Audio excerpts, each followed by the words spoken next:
Today I will be presenting my biomechanical and kinematic analysis of a basketball free throw.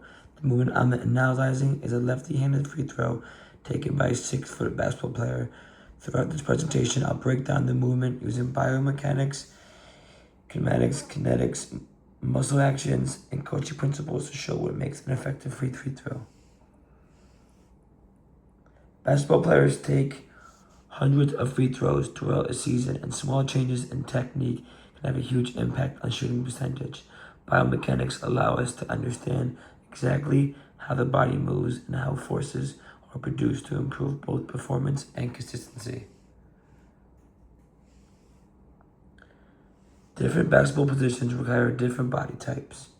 Point guards are usually shorter and quicker, while centers are the tallest and strongest players on the court.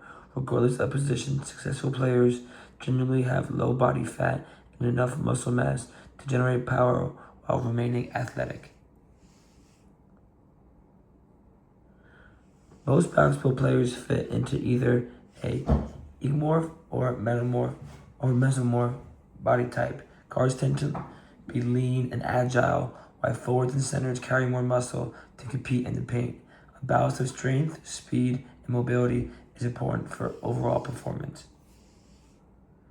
Good posture helps basketball players maintain balance and control. During a free throw, the feet stay shoulder width apart, the knees and hips are slightly bent, the core stays engaged, and the shooting arm remains aligned with the basket.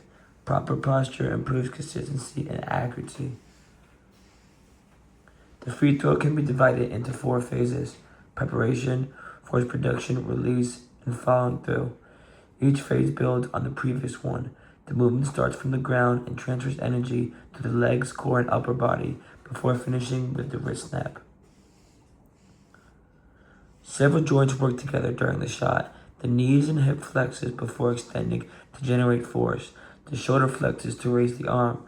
The elbow extends toward the basket, and the wrist flexes at release to create backspin. Proper joint sequencing is essential for accuracy.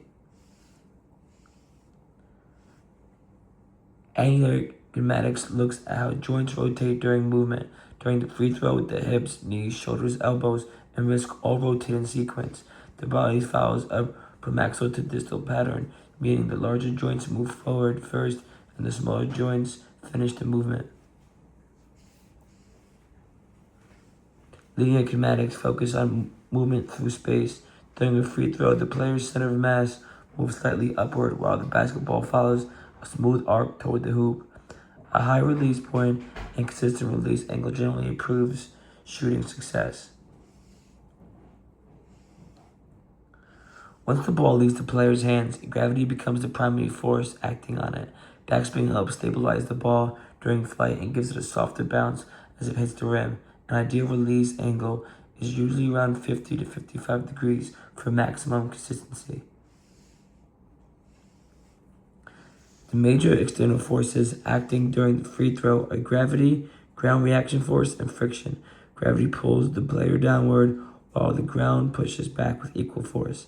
Friction between the shoes and the floor keeps the player stable throughout the shot.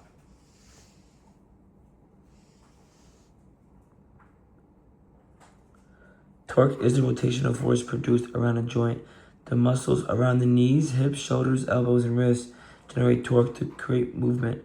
The elbow mainly acts as a third-class lever, allowing the hand to move quickly and accurately toward the basket.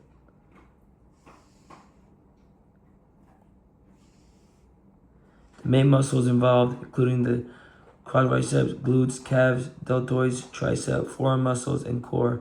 During the loading phase, the legs muscle work eccentrically to control the movement, then contract concentrically to produce upward force.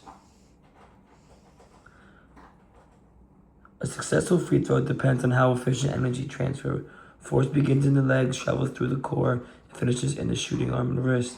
This kinetic chain allows the player to generate enough power while using minimum force.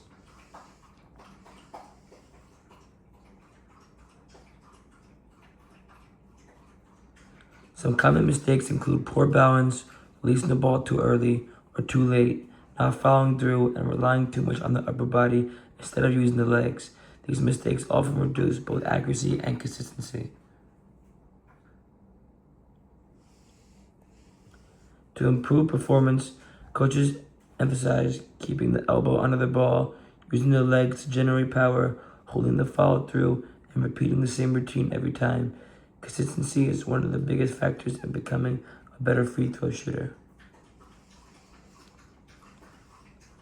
Improving a free throw requires more than just shooting practice. Strength training, mobility work, balance exercises, and repetition all improve performance. Video analysis is also helpful because it also allows athletes to identify and correct small technique errors. Although free throws are low impact or repetitive, shooting can lead to shoulder, elbow, wrist, or knee overuse injuries. Proper warm-ups, strengthening the rotator cuff and core, maintaining flexibility, and avoiding excessive repetition all help reduce injury risk. This analysis shows that an accurate free throw depends on proper body mechanics, efficient force and production, coordinated muscle actions, and consistent technique. Understanding biomechanics allows coaches and athletes to improve performance while reducing injury risk. Just a couple of my references. In conclusion, biomechanics provides valuable insight into every phase of a basketball free throw by analyzing movement, force production, and technique. Athletes can become more consistent shooters and improve overall performance. Thank you for listening.